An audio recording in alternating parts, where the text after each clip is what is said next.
What's up, y'all? Hope y'all doing good. I am Anthony K. Thomas, and welcome to a new episode of Wrestling with Rumors. Well, this has been quite a week. Lot has happened this week.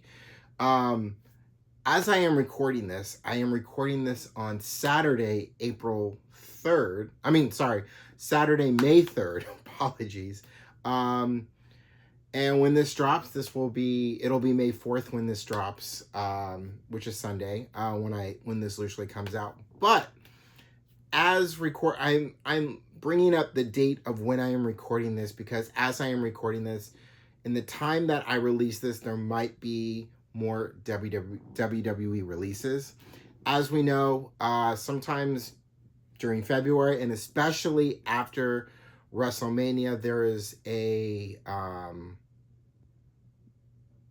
is looking at the superstars that are on the roster, and WWE looks to see who they can cut, who they want to cut and allow to go elsewhere and whatever. And it's never, and I'm going to talk about this a little later on today's episode of Wrestling with Rumors.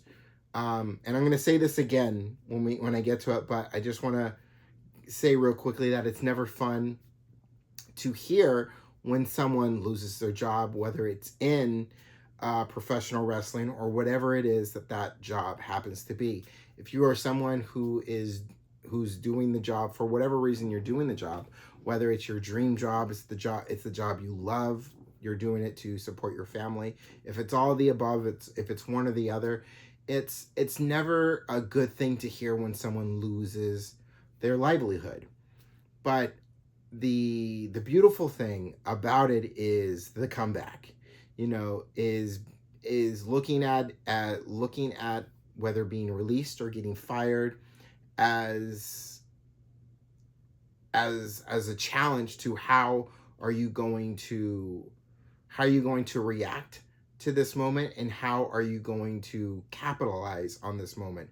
Are you going to allow this moment to define who you are? Are you going to wallow in this moment, or are you going to bask in this moment and take the opportunity to prove those who might have fired you or those who might have released you and prove them wrong by going somewhere else and becoming the big star or the big whatever you are, and prove them wrong and make them regret firing you and make them bring you back.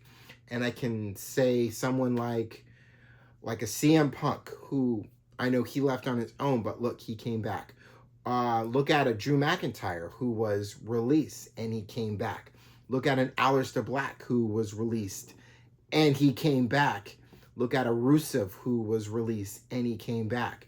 When it comes to professional wrestling, if you get released, it sucks. It's not fun, and it's one of the things that's just a part of the business. But the beautiful thing about it is the comeback and going out there and proving how big of a star you really are and showing them how big of a star you are, so that when they bring you back, if they want to bring you back, they use you the way they should have used you before they released you the first time. I might have just went ahead and said everything that I wanted to say about the WWE releases, but I'm going to come back to it a little bit later. But let's get into this week of rumors for Wrestling with Rumors.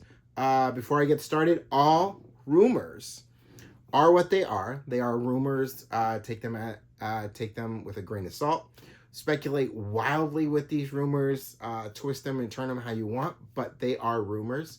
So until they are proven as fact, or they're confirmed and we see them on TV or in a press release by the promotion of these rumors, in a press release by the company itself, they're just rumors. So, but let's dive into these past rumors of the week. Here we go. Fightful Select notes that WWE hasn't intended for Seth Rollins, Paul Heyman, and Braun Breaker to be compared to any past stable. They also say there are no plans to add new members as of this time. Excuse me. So what I will say about this is whenever there is a stable, there's always trying to compare them to a past stable. For example, with this stable with Seth Rollins, Paul Heyman, and Braun Breaker, some have been saying Authority 2.0, an updated version of Evolution, and new Paulie Dangerously type of thing. Let them. If y'all are comparing this stable as it is now to something different, to a stable in the past, do it. Have fun with it. But as the rumor goes that WWE hasn't intended for Rollins, Heyman, and Breaker to be compared to any stable. I mean, there's always going to be comparison no matter what, and it's just what people see in it. But right as of now, what this stable is, it's great. I personally have compared it to Evolution.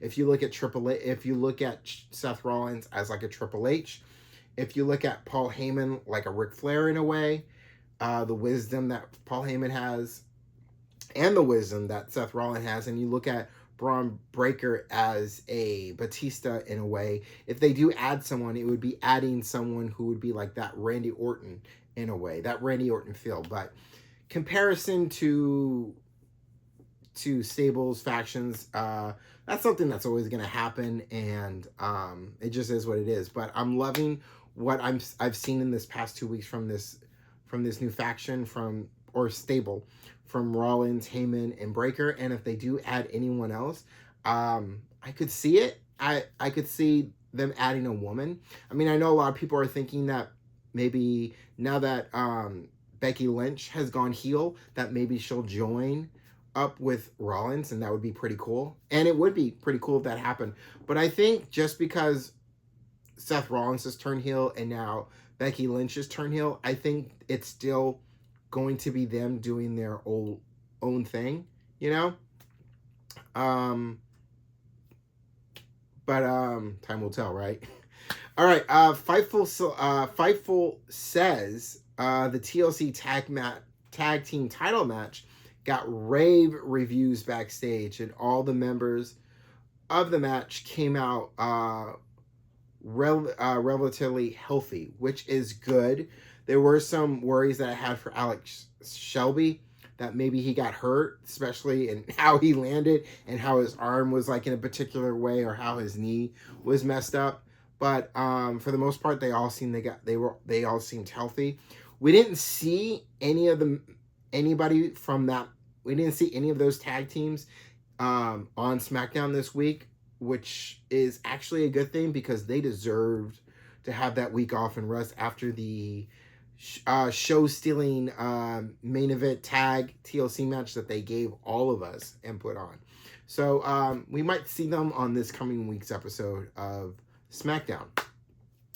PW Insider reports that Liv Morgan, her talent agency, and WWE are working together to coordinate her time off for filming Bad Lieutenant Tokyo so as to minimize her absence and impact on WWE storylines. Okay. How that will work and how often we'll see her, since she is a WWE Tag Team Champion, one half of the WWE Tag Team Champions. And I'm thinking that also means that Raquel Rodriguez might be kept off TV and only shown on TV when Liv is there. Possibly. We'll see how that looks. But I know after what we saw on Raw that Liv will probably not be on Raw this coming week, or probably even next coming week, because of her having to film. And yeah. Anyway, WrestleVotes Radio indicates that the WWE draft will still happen this year, but the usual timing has thrown off due to the quick succession of PLEs and Saturday night's main event shows on the WWE schedule. This was something that I brought up earlier in the week for rumor of the day, and I'll just quickly say that, and I'll quickly say this again, that I think that when the WWE draft happens, I believe it will happen during probably between September and October, during like a premiere week for television shows, as well as when they announce the new season premiere of a SmackDown and the new premiere of a NXT, and even a new premiere season for Raw on NXT. I mean, Raw on Netflix. So I think around there, I think that's when the WWE draft will happen. I mean, it could happen in the summer, and that would be a fun thing to have for the summer, but I'm really leaning more towards the WWE draft happening later on this fall. Jeff Cobb's name has been... Votes mentioned that Tama Tonga's injury is worse than anticipated and could end up delaying Tonga Loa's WWE return too, which sucks because there was a rumor that I read not too long ago in which it brought up Tonga Loa, in which she was expected to come back in June. So with Tama Tonga's injury being worse than anticipated, and also possibly delaying Tonga Loa's return. Now I'm thinking that when we do see the Tongans back on TV, I'm really shooting for like a July to September possibly. So like he needs the summer to heal up, and then when we start putting the summer behind us and we start thinking about fall and what the fall is going to look like, I'm thinking that is when we'll get the Tongans back into fall. So probably just in time for Crown Jewel, which is something I will bring up in a little bit. Jeff Cobb's name has been brought up in WWE creative decisions, and his debut appears to be imminent per WrestleVotes. It looks like he will skip NXT and go right to WWE's main roster, which is not uncommon. Talent that they sign that they get from independents or AEW or New Japan, sometimes they're just good enough to skip going through the NXT run and just get them right into the main roster because they're ready for it. When you look at the Tongans, when you look at Jacob Fatu, those guys were ready instantly for the main roster. I mean, look at AJ Styles. AJ Styles didn't go to NXT. He went right to the main roster. So it's not uncommon. If they were to say bring in like a Britt Baker, you could put Britt Baker in NXT and she would kill it, but that would be putting a very big white shark in a very small pond. Well, not that small of a pond, but a pond. If Britt Baker were to sign and come to WWE, you got to put her in the ocean. You got to put her with the rest of the sharks, because put her on a SmackDown or put her on a Raw, she's going to swim and she's going to dominate.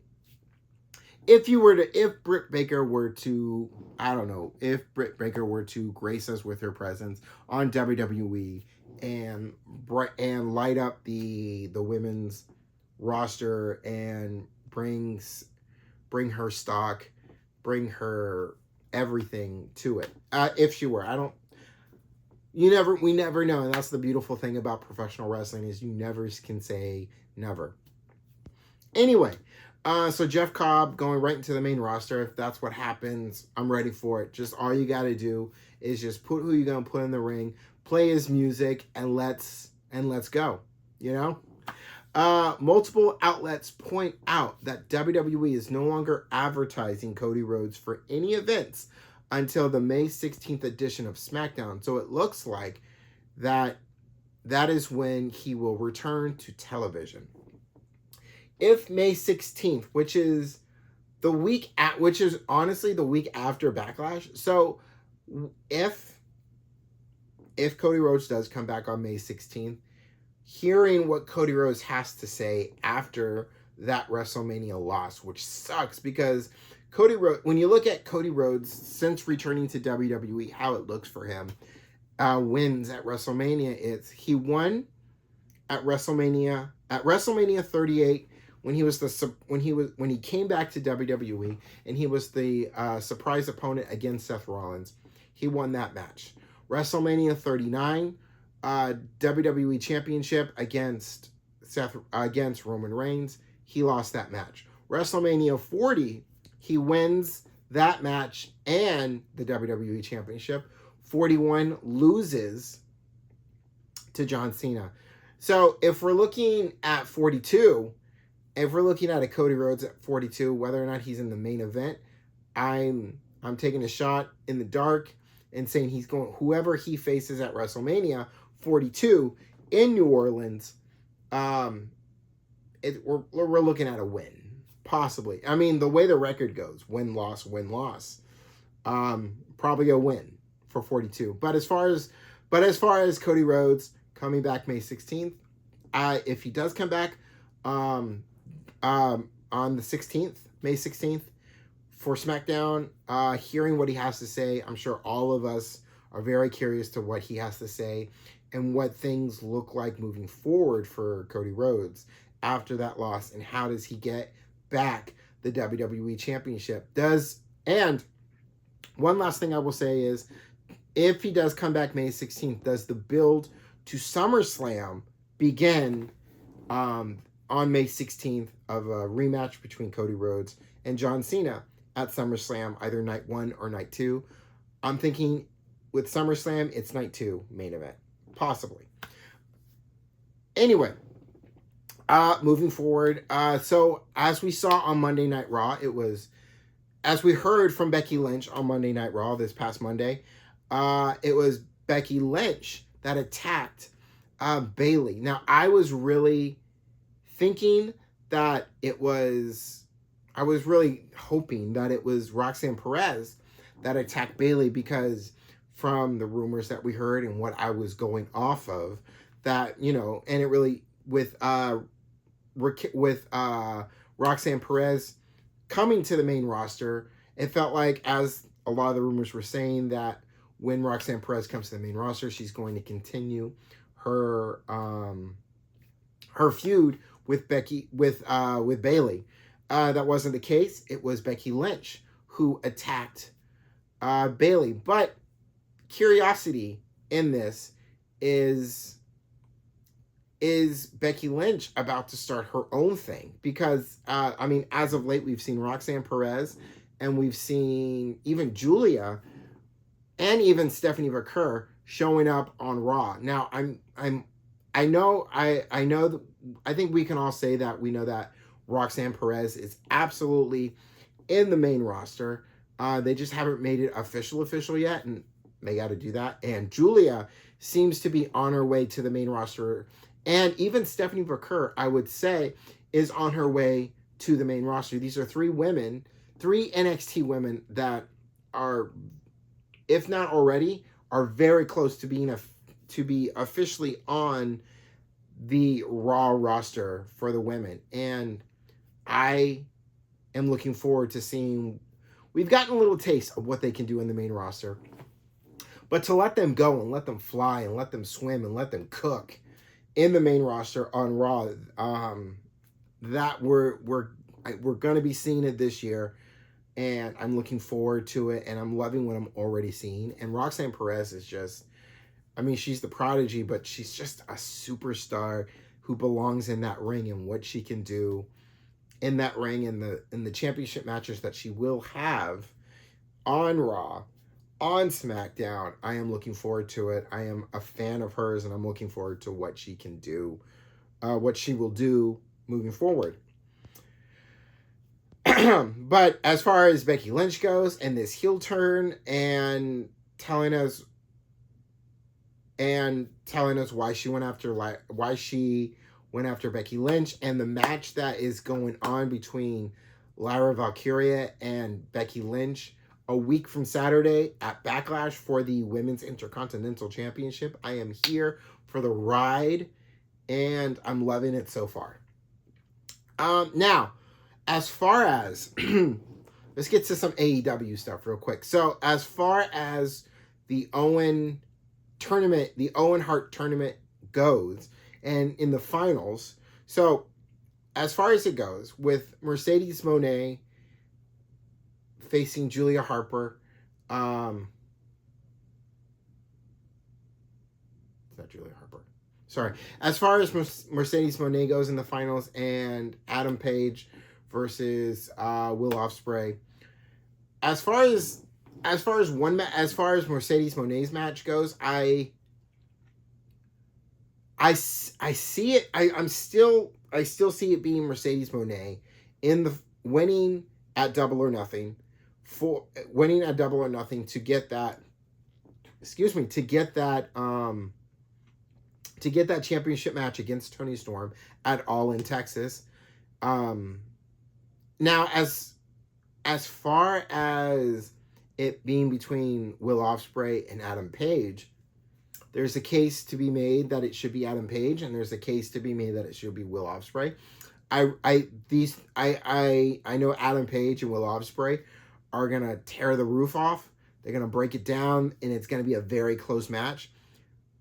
But it's gonna be Will Ospreay. I see it being Will Ospreay, and I see it being Mercedes Moné, the winners of the Owen Hart tournament this year, and going on to All In for their championship match. Now, as far as who will win that championship match, I mean, for Mercedes Moné, it's putting her winning streak on the line and possibly adding another championship to the row of championships she already has. And as far as Jon Moxley and possibly it being Will Ospreay is at All in Texas after Double or Nothing, I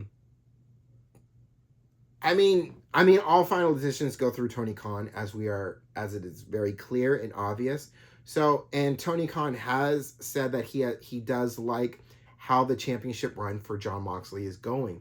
So, if we get into All In and he's still feeling how it goes, it is possible that Jon Moxley retains at All In. It is very possible. I mean, there have been matches where you would think Jon Moxley would have lost or should have lost, and he retained, especially against Swerve Strickland. I mean, there were a lot of people who were rooting for Swerve Strickland to beat Jon Moxley and win once again hold the AEW championship. I mean, a Swerve Strickland versus possibly either Will Ospreay or Adam Page at an All In would make a hell of a match. But we stand here, Jon Moxley, and I guess we have to see.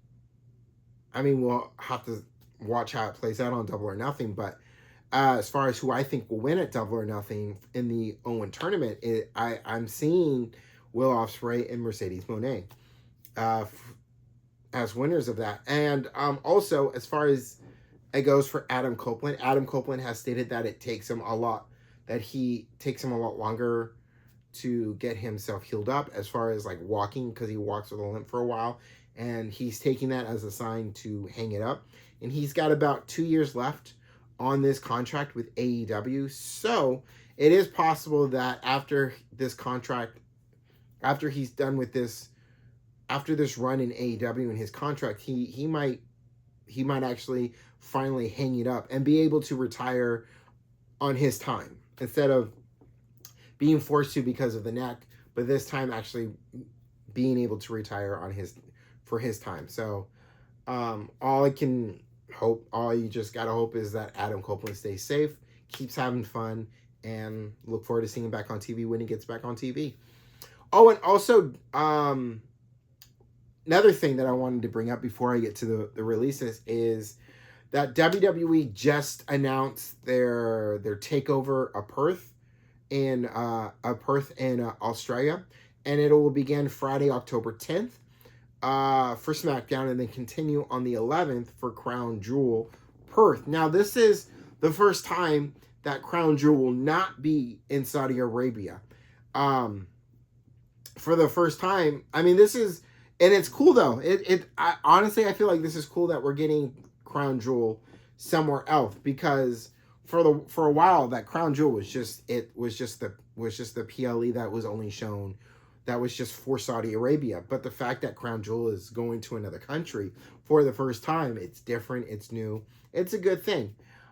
So the reason for, at least from what I've seen on the dirt sheets and stuff, that the reason is because the reason why Crown Jewel is not in Saudi Arabia this year is because beginning of 2026, when we start talking about the Royal Rumble and the road to WrestleMania, which begins the Royal Rumble, will start in Saudi Arabia. So Royal Rumble 2026 will be in Saudi Arabia this year. That is where our road to WrestleMania begins in 2026. So that was the reason why Crown Jewel is going to be in Australia this year, because they only do the one PLE a year in Saudi Arabia. And there you go. So that's what I got. That's what I've been reading and seeing from that. But as far as that schedule for that takeover in Australia, it's Friday, October 11th for SmackDown, Saturday, October 11th for Crown Jewel Perth, and then Monday, October 13th for Monday Night Raw. And October 13th, that's 2 days before my birthday, and I will be turning 42. Holy cow. Anyway, so mark those dates. It's going to be, and it's going to be one of those weekends where we're watching, except for us here in the States, who are unable to watch SmackDown when it airs live outside of the United States, because everyone else internationally are able to watch Raw, SmackDown, and NXT on Netflix, as us only here on the States are only able to watch Raw on NXT, SmackDown on USA Network, NXT on the CW Network for us here in the States.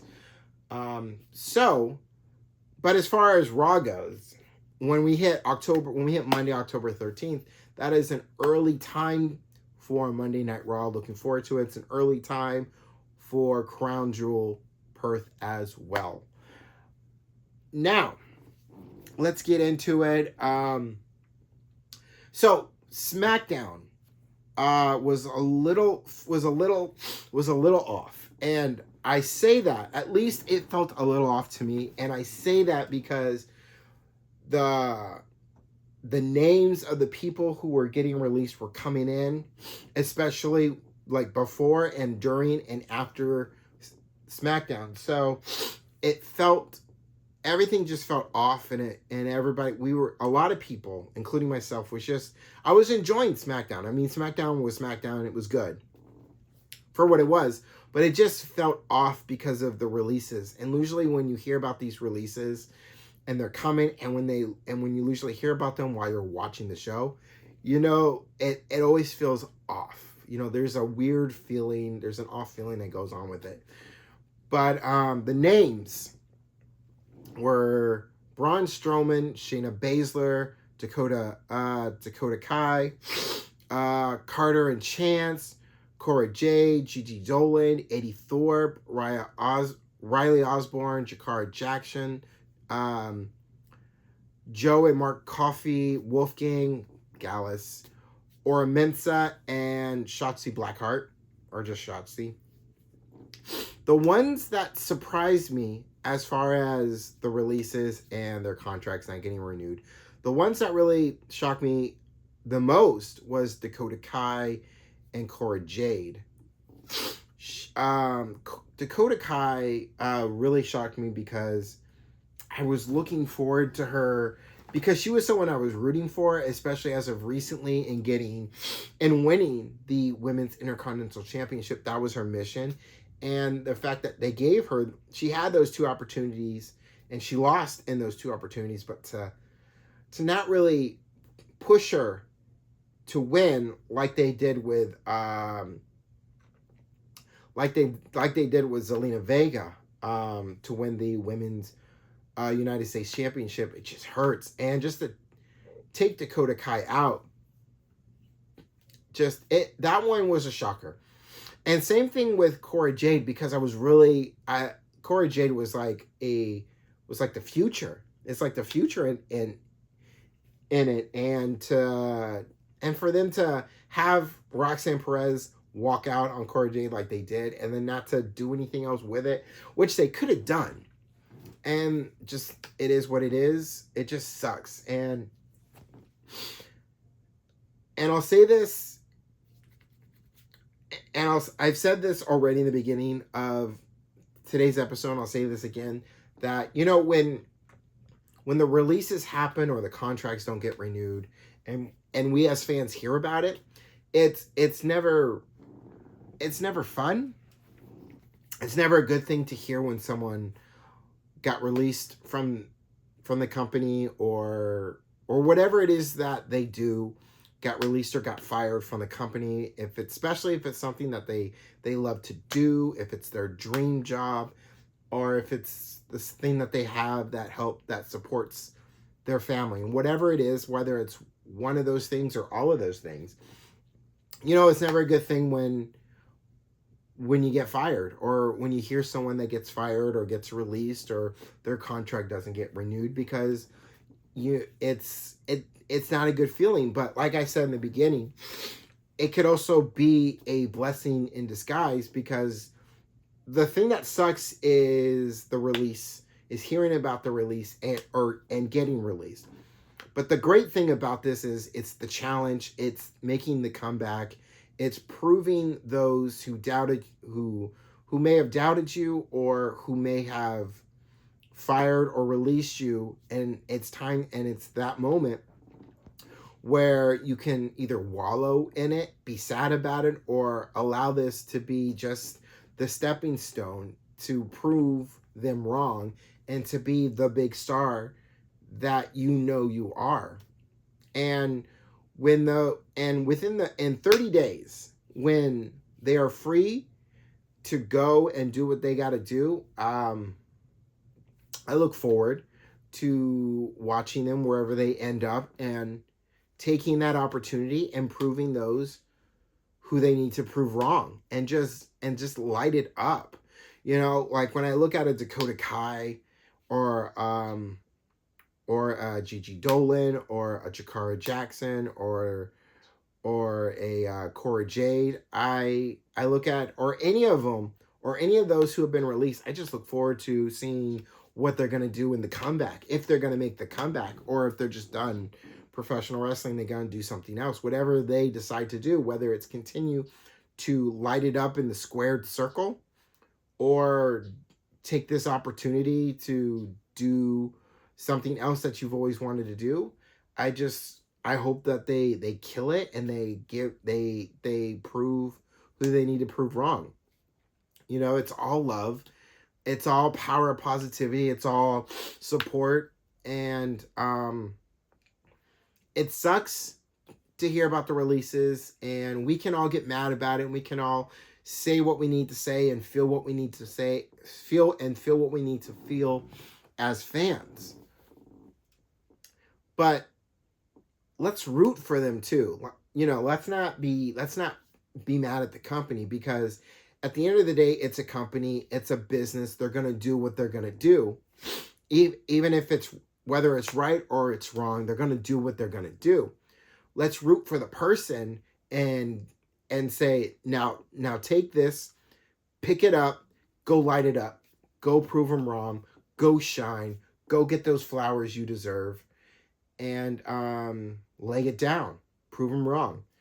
And that's what I want for all those who got released, and possibly even more possibly getting released. Not quite sure if the releases are done. If there are more releases, during the week, I will bring it up. But for now, those were the releases. And I said what I needed to say. If there's anything you want to say or need to feel and get out, leave it in the comments. Feel free. Don't forget to hit that. Don't forget to subscribe if you haven't subscribed yet, so you can keep up when I drop new episodes of Wrestling with Rumors, or even when I drop, a rumor of the day. But y'all take care of yourselves, and I will see you next week for a new episode of Wrestling with Rumors. But until then, in the meantime and in between time, y'all take care of yourselves. I'll see you on the next one. Peace, y'all.